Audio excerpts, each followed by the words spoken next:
Hello, welcome back to Finding Your Way for the NAFC. I'm Lucas Catton. And for this particular episode, I wanted to talk about something that most of us experience at varying points in our lives. Some of us experience it much more often than other people, and whether it can be event specific or just a nagging thing that sort of overshadows us, and that's self-doubt.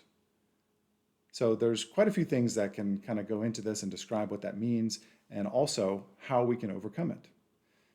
So if you're possibly familiar with the term negativity bias, that is simply our brain's tendency to put more emphasis on negative events or outcomes, and that they sort of have more of a weight on them, and therefore we're reminded of them more easily.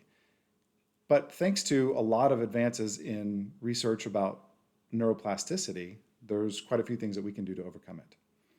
And negative self-talk often comes from other people's criticism, not necessarily our own.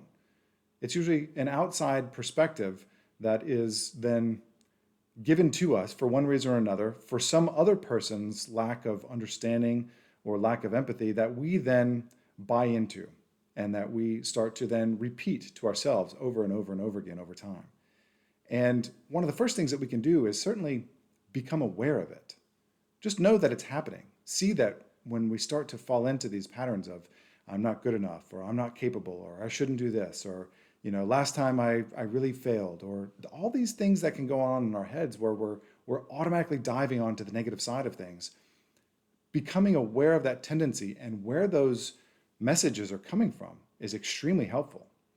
And the more that we can notice that, we can then start to do something about it, especially if we can identify patterns that appear in different situations or different triggers perhaps, and also if we can identify where those things were coming from.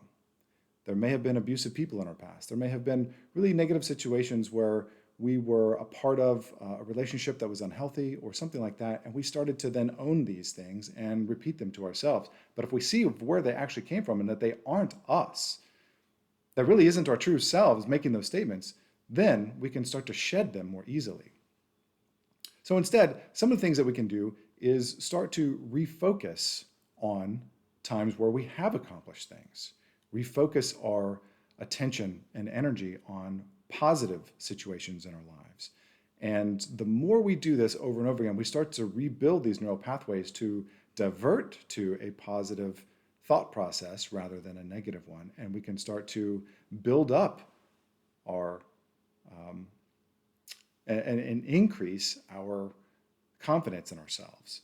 And again, this can sometimes take quite a bit of time, but acknowledging these things and really recognizing our positive attributes, that as we continue to keep moving forward and take a look at the progress, our self-confidence increases, our tendency to avoid the negativity bias increases, and we then have a much more positive outlook on life as a whole and certainly ourselves. So if this possibly applies to maybe some friends or family members or acquaintances or possibly some of your clients or even ourselves, hopefully this will help a little bit, and certainly take the time to research out some other things that you can do or that they can do to help overcome self-doubt and negative self-talk. I hope you find that useful to some degree.